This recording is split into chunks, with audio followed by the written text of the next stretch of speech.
عید خوشیوں کا موقع ہے. ہمارا دین دین کامل ہے. اس میں زندگی کے ہر پہلو کے بارے میں، ہر چیز کے بارے میں بہترین رہنمائی دی گئی ہے. خوشی کا موقع ہو یا غم کا موقع، شادی کا موقع ہو یا عام کام، کاروبار، تجارت کا، ہر موقع پر اسلام نے ہمیں بہترین تعلیم دی ہے. اگر ہم صحیح معنوں میں اس تعلیم کو فالو کریں تو ہماری زندگی سے بہت سی مشکلات دور ہو سکتی ہیں اور حقیقی معنوں میں خوشیاں حاصل ہو سکتی ہیں. تو میں چند ایک باتیں سنت کے مطابق عید منانے کے بارے میں آپ سے کروں گی. اس میں سے بہت سی باتیں ایسی ہیں کہ جو آپ کو پہلے بھی معلوم ہے، لیکن معلوم ہونے کے ساتھ یہ ہے کہ سال بھر گزرنے پر بہت سی باتیں انسان بھول بھی جاتا ہے یا ذہن سے اوجھل ہو جاتی ہیں. تو اس لیے بہتر ہوتا ہے کہ جب کوئی کام کرنے لگے تو اس سے پہلے ہم اپنے آپ کو تیار کر لیں دوبارہ سے.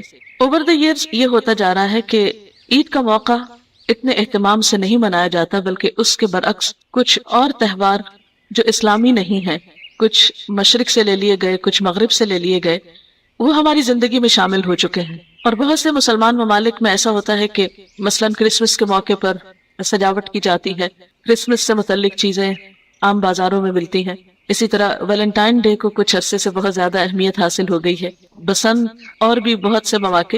اور ان سب کے مقابلے میں جب عید کی بات آتی ہے تو عموماً کہتے ہیں بہت بور ہوتی ہے عید تو، اور بہت سے لوگ سو کر گزار دیتے ہیں یا پھر رات کے وقت نکلتے ہیں، شام کے وقت نکلتے ہیں.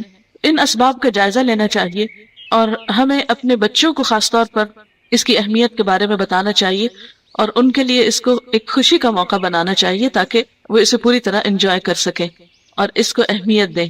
ہوتا یہ ہے کہ جب بدعات رائج ہوتی ہیں تو اس سے سنتیں ختم ہونے لگتی ہیں.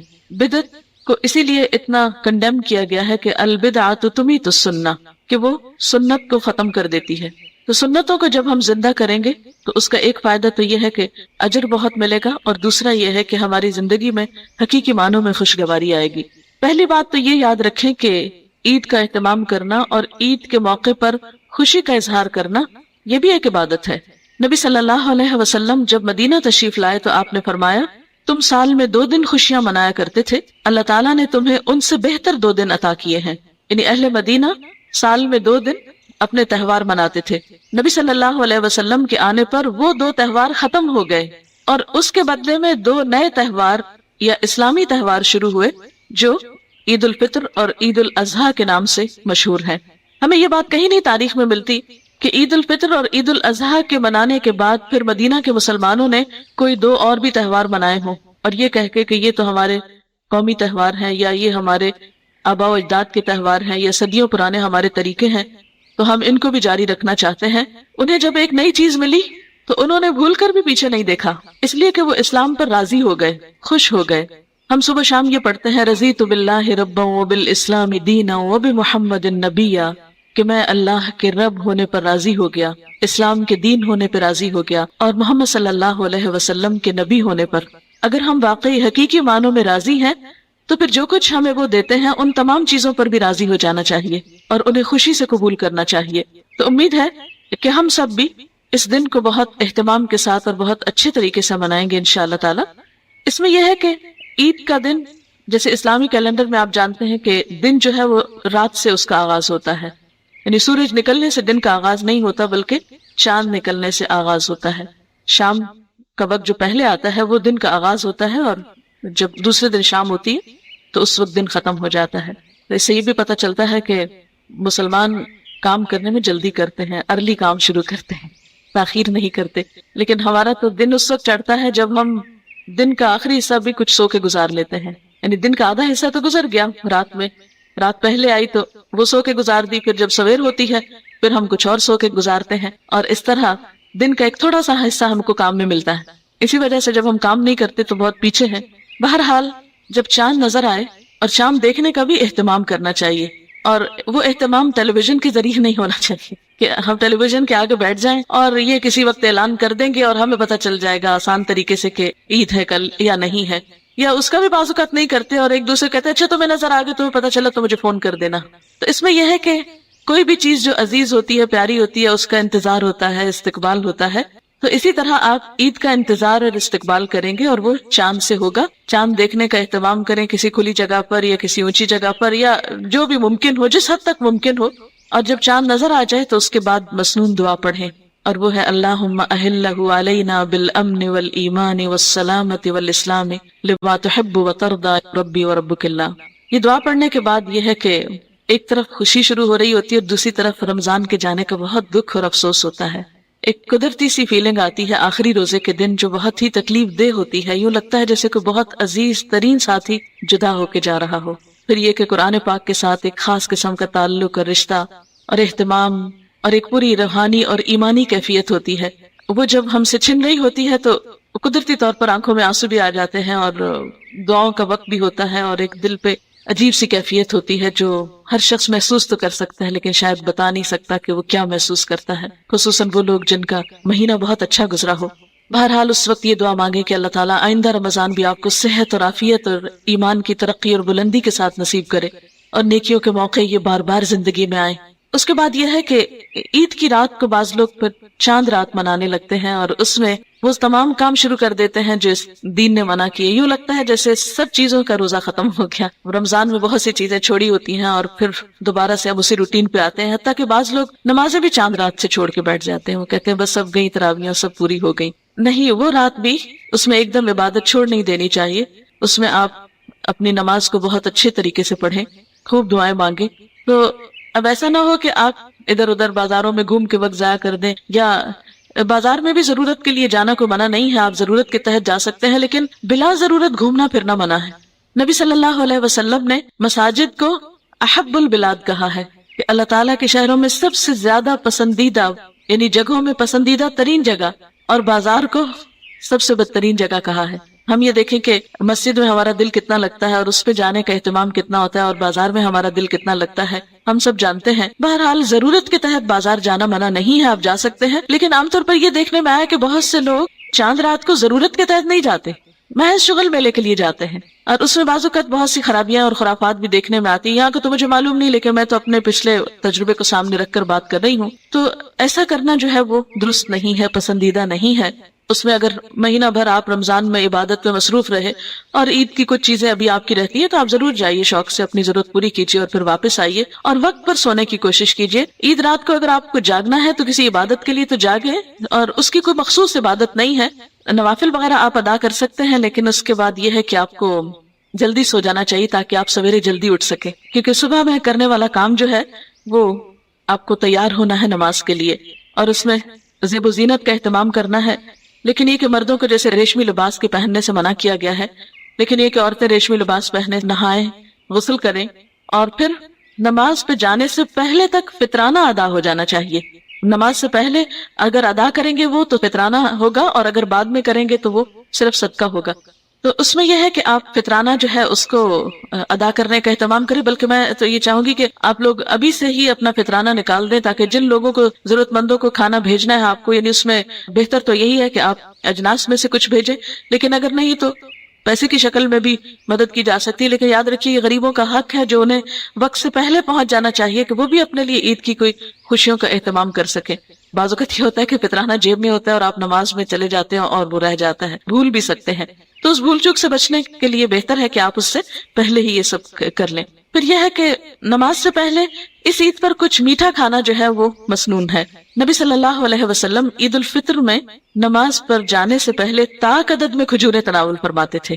اگر کھجور موجود ہو تو بہت اچھا ہے، 1 کھجور یا 3 کھجور یا 5 یا 7 جو بھی آپ پسند کریں، جتنا بھی کھانا چاہیں، لیکن آپ کا طریقہ یہی تھا. اور کھجور جو ہے بہترین میٹھا ہے، نیچرل. اس کے بعد یہ ہے کہ اگر کھجور نہ ہو گھر میں تو آپ کوئی بھی میٹھی چیز کھا سکتے ہیں، لیکن بالکل فاسٹنگ حالت میں نہیں جائیے، کچھ نہ کچھ کھا کر جائیے. پھر جب آپ گھر سے نکلیں گے تو تکبیروں کا خاص اہتمام کرنا ہے. جیسے آپ حج کے لیے جاتے ہیں، عمرہ کا احرام پہنتے ہیں تو آپ ساتھ ہی کیا پڑھنا شروع کر دیتے ہیں؟ لبیک اللہم لبیک. تو بالکل اسی طرح جب عید ڈے پر آپ نکلیں گے تو نکلتے ہی ساتھ کیا پڑھیں گے؟ اللہ اکبر لا الہ الا اللہ واللہ اکبر، اللہ اکبر وللہ الحمد. یعنی اللہ تعالیٰ کی حمد و ثنا آپ کریں گے اور اللہ تعالیٰ کی بڑائی بیان کریں گے. ایک اور تکبیر ہے اللہ اکبر کبیرہ والحمد للہ کثیرہ وسبحان اللہ بکرۃ واصیلا. پھر یہ کہ نماز کے لیے ایک راستے سے جانا اور دوسرے سے واپس آنا مسنون ہے. یعنی جب آپ گھر سے نکلے تو ایک راستہ اختیار کریں، جب واپس آئے تو دوسرے سے لوٹیں. پیدل جانا زیادہ بہتر ہے، لیکن سواری بھی ممانعت نہیں ہے، کیونکہ روایات میں آتا ہے کہ ہر گلی بازار کے کونے پر فرشتے کھڑے ہوتے ہیں اور وہ عید کے لیے جانے والوں کے لیے دعائیں کرتے ہیں اور ان کا استقبال کرتے ہیں۔ پھر اسی طرح یہ ہے کہ خواتین کو بھی عید کے لیے نکلنا چاہیے۔ اس میں بخاری کی ایک حدیث ہے، حضرت حفصہ بنت سیرین بیان کرتی ہیں کہ ہم اپنی لڑکیوں کو عید کے دن باہر نکلنے سے منع کیا کرتے تھے۔ پھر ایک عورت بصرے میں آئی اور بنی خلف کے محل میں اتری، میں اس سے ملنے گئی۔ اس نے بیان کیا کہ اس کے بہنوئی نے حضور صلی اللہ علیہ وسلم کے ساتھ 12 جہاد کیے تھے اور 6 جہادوں میں اس کی بہن بھی آپ کے ساتھ تھی۔ اس سے یہ بھی پتہ چلتا ہے کہ خواتین عملی زندگی میں کس طرح ساتھ دیا کرتی تھی، خصوصاً مشکل وقتوں میں۔ وہ کہتی ہیں کہ ہم بیماروں کی خدمت کیا کرتی تھی، زخمیوں کی مرہم پٹی، علاج معالجہ۔ اس نے حضرت صلی اللہ علیہ وسلم سے عرض کیا، یا رسول اللہ صلی اللہ علیہ وسلم، کیا ہم میں سے کسی عورت کے پاس دوپٹہ یا چادر نہ ہو تو کچھ قباحت تو نہیں اگر وہ عید کے لیے نہ نکلے؟ یعنی اگر کسی کے پاس پورا لباس نہیں، کیونکہ زیب و زینت کے کپڑے پہن کر پھر اوپر بغیر جلباب کے یا چادر کے نکلنا جو ہے وہ درست نہیں، تو اس لیے خاص طور پر اس نے پوچھا کہ اگر کسی عورت کے پاس بڑی چادر نہیں ہے تو وہ کیا کرے، کیا وہ نہ جائے، کوئی حرج تو نہیں؟ تو آپ نے فرمایا کہ اس کی سہیلی اپنی چادر یا دوپٹہ اس کو پہنا دے، یعنی وہ کسی سے لے لے لیکن عید کے لیے نکلے۔ اور عورتوں کو لازم ہے کہ ثواب کے کاموں میں حاضر ہوں اور مسلمانوں کی دعا میں شریک ہوں۔ ایک دوسری روایت میں آتا ہے کہ آپ صلی اللہ علیہ وسلم سے سوال کیا گیا کہ اگر کسی عورت کو نماز نہ پڑھنی ہو تو کیا وہ بھی جائے گی؟ تو آپ نے فرمایا کہ ہاں، وہ نیکی کے کام میں حاضر ہوں اور دعا میں شریک ہوں۔ تو اس سے پتہ چلتا ہے کہ عید کے دن کی جو دعا ہے وہ کیونکہ اجتماعی دعا ہوتی ہے، بہت سارے لوگ اکٹھے ہوتے ہیں، تو اس دعا میں شریک ہونا۔ اور پھر آپ دیکھیں گے کہ عید کی حقیقی خوشی آپ کو وہ عید کا کراؤڈ دیکھ کے ہوتی ہے، وہ ایک دل کی عجیب حالت ہوتی ہے۔ اگر آپ نے پچھلی کوئی عید پڑھی نہیں نماز مسجد میں یا کہیں بھی جہاں اہتمام ہوتا ہے، اور اس دفعہ آپ پڑھ کر دیکھیے تو ایک واضح فرق ہوگا۔ جو خوشی آپ کو صبح نماز پڑھ کر ہوگی، دعا میں شریک ہو کر ہوگی، وہ گھر میں گھر کی صفائی کرتے ہوئے یا کھانے پکاتے ہوئے یا سوتے ہوئے ہرگز نہیں ہو سکتی۔ لیکن یہ یاد رکھیے کہ جب آپ عیدگاہ میں جائیں تو اس کے لیے جو اللہ تعالیٰ نے ایک مسلمان عورت کے لیے حجاب کی حدود رکھی ہیں ان کو پورا کرے۔ اس میں 2 چیزوں کا خاص اہتمام کرے۔ ایک تو یہ ہے کہ جیسا کہ آپ سب جانتی ہیں اور پیچھے سورۃ الاحزاب میں پڑھ بھی چکے ہیں کہ قرآن پاک میں اللہ تعالیٰ فرماتے ہیں، یا ایھا النبی قل لازواجک وبناتک ونساء المؤمنین یدنین علیہن من جلابیبہن، کہ اے نبی صلی اللہ علیہ وسلم آپ کہہ دیجئے اپنی بیویوں کو، اپنی بیٹیوں کو اور مومنوں کی عورتوں کو، یعنی سب اس میں شامل ہے۔ کیا کہہ دیجئے؟ یدنین علیہن من جلابیبہن، کہ اپنے اوپر اپنے چادروں کے پلو ڈال لیں۔ یعنی اس کا یہ مطلب ہے کہ گھر میں جو قمیص شلوار پہنتے ہیں وہ باہر کا لباس نہیں ہے۔ باہر نکلنے کے لیے آپ کو جلباب کی ضرورت ہے، جس کو آپ عبایا کہتے ہیں یا برقع کہتے ہیں یا گاؤن کہتے ہیں یا کچھ بھی۔ کھلی چادر ہو اس کو لپیٹیں، یا پھر آپ سی کر جیسے گاؤن کی شکل میں جو سہولت ہو کہ جس سے آپ سمجھے کہ آپ کمفرٹیبل ہیں، موومنٹ آپ کی آسان ہے۔ لیکن یہ یاد رکھیے کہ گھر کا ڈریس ایک مسلمان عورت کا اور باہر کا ڈریس جو ہے اس میں فرق ہے۔ پھر یہ ہے کہ تیز خوشبو نہ لگائیں، کیونکہ ایسی خوشبو لگا کر باہر نکلنا اور خصوصاً اس جگہ جہاں مرد ہو یہ ناپسندیدہ ہے۔ آپ صلی اللہ علیہ وسلم نے اس بات سے سختی سے منع کیا ہے اور کافی اس کے بارے میں وعید آئی ہے۔ اس لیے اگر خوشبو لگانی بھی ہو تو مثلاً ڈیوڈرنٹ کے طور پر یا کوئی ایسی چیز لگائیں کہ جو صرف آپ کے اپنے جسم یا آپ کی اپنی حد تک ہو، دوسروں تک نہ وہ پھیلے۔ پھر یہ ہے کہ عید کے دن باہم میل ملاقات کا سلسلہ بھی ہونا چاہیے۔ رشتہ داروں سے ملاقات کریں، ٹیلی فون کریں، چیٹ کریں ان سے اگر دور رہتے ہیں۔ اسی طرح آپس میں ایک دوسرے کو وزٹ کرنے کے لیے جائیں اور اس کے لیے ایک دعا پڑھا کریں، تقبل اللہ منا ومنکم، ملاقات کے وقت۔ اگرچہ عربی میں مشکل ہے سب کے لیے، لیکن اگر رواج دیں تو انشاءاللہ آسان ہو جائے گا۔ اگر نہیں عربی میں آتی تو اردو میں پڑھ لیں۔ اللہ تعالیٰ ہماری اور آپ کی عبادت قبول کرے، کیونکہ عید تو اس کی ہے جس کی عبادت قبول ہو گئی، جس نے اللہ تعالیٰ کو راضی کر لیا، اور جس نے اللہ تعالیٰ کو ناراض کیا تو پھر اس کی عید کیا عید ہے۔ اور پھر اسی طرح عید کے دن خوشی منانا، کھیل کود اور آپس میں مل بیٹھ کے خوشگپیاں کرنا، کچھ شعر و شاعری کرنا، کچھ اس طرح کے کہ جس میں خوشی کی فیلنگ ہو، وہ جائز ہے۔ پھر یہ ہے کہ عید کے موقع پر گھر میں اگر تھوڑی بہت سجاوٹ کر لیں، صفائی اچھی کر لیں، اچھے مثلا بچھانے کی چیز کوئی نئی بچھائیں، اچھی بچھائیں، جس سے بچوں کو فیلنگ ہو کہ آج ہمارا خوشی کا دن ہے۔ کیونکہ آپ یہ روایات بچوں کو سکھائیں گی تو پھر بچوں کے اندر یہ چیزیں آئندہ کے لیے آئیں گی، اور پھر وہ ان کی نسلوں میں، کیونکہ اس وقت مسلمان دنیا بھر میں پھیلے ہوئے کئی ایسے علاقے ہیں مسلمانوں کے کہ جہاں پر نہ کوئی مسجد ہے، نہ وہاں پر عید کے دن چھٹی ہوتی ہے، نہ ہی وہاں کچھ اور اہتمام ہوتا ہے۔ تو اگر گھر میں بھی کوئی اہتمام نہیں ہوگا تو ہمارے بچوں کو کیسے پتہ چلے گا کہ مسلمانوں کا تہوار کس طرح کا ہوتا ہے؟ اور پھر عید منا کر اگلے دن سے یا پھر اس کے بعد جس دن سے بھی آپ چاہیں، لیکن شوال کے اندر اندر روزے رکھنے کا اہتمام ضرور کیجیے، کیونکہ یہ جو 6 روزے ہیں عید کے بعد کے، ان کے بارے میں حدیث میں آتا ہے کہ عید کے بعد شوال کے مہینے میں جو شخص 6 روزے رکھے گا اللہ تعالیٰ سال بھر کے روزوں کا اس کو ثواب دے گا. تو اس لیے اس کا اہتمام اس کی نیت اور ارادہ ابھی سے کریں. آپ دیکھیں کہ مہینہ گزر گیا، کیا پتا چلا؟ کچھ بھی پتا نہیں چلا. اور اگر آپ تھوڑا سا اپنے ساتھ پکے ہو جائیں گے تو اگلے 6 روزے رکھنا بھی کچھ مشکل نہیں. اور اس کے ساتھ ہی کہ پھر جو آپ کے قضا روزے ہیں وہ بھی آپ رکھنے کا اہتمام کریں. اس کے لیے سال بھر میں آپ رکھ سکتے ہیں. اگر شوال میں ہی پورے ہو جائیں تو بہت اچھا ہے. وآخر دعوانا ان الحمدللہ رب العالمین. سبحانک اللہم وبحمدک نشہد ان لا الہ الا انت نستغفرک ونتوب الیک. والسلام علیکم ورحمۃ اللہ وبرکاتہ.